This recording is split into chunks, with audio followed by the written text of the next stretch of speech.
నమస్తే అండి, welcome to modern poet Madhuri's kitchen. కొబ్బరి చట్నీ ఇడ్లీ, దోశ, పొంగల్ దేనికైనా కూడా మన ఆంధ్ర స్పెషల్ కొబ్బరి చట్నీ చాలా టేస్టీగా ఇంట్లోనే చేసేసుకోవచ్చు. కొత్తగా వంట చేయడం రాని వారి కోసం చెప్తున్నానండి.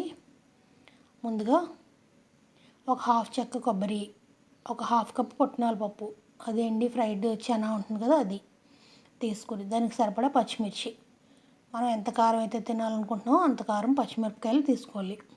వీటిని లైట్గా ఆయిల్లో వేయించి తీసి పక్కన పెట్టేసుకొని పోపు సిద్ధం చేసుకోవాలి. అదే ప్యాన్లో ఒక హాఫ్ స్పూన్ మినపప్పు, ఒక హాఫ్ స్పూన్ శనగపప్పు, చిటికెడు ఆవాలు, పావు స్పూన్ జీలకర్ర వేసి బాగా వేయించుకోవాలి. కరివేపాకు, ఎండుమిర్చి వేయించుకొని మనం ఎంతైతే మనం చట్నీ పలుచగా కావాలనుకుంటున్నామో కదా, అది ఇందులోనే వేసుకున్న వాటర్ కూడా వేసుకొని స్టవ్ ఆఫ్ చేసి పక్కన పెట్టేసుకోండి. ఈ చట్నీ ఇవన్నీ కూడా ఒక్కొక్కటిగా వేసుకొని సరిపడా సాల్ట్, పావు స్పూన్ సాల్ట్ కూడా వేసుకొని మెత్తని పేస్ట్ చేసుకోవాలి.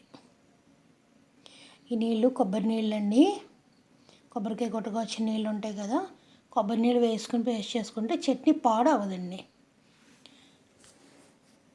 మెత్తగా పేస్ట్ అయిపోయింది కదా,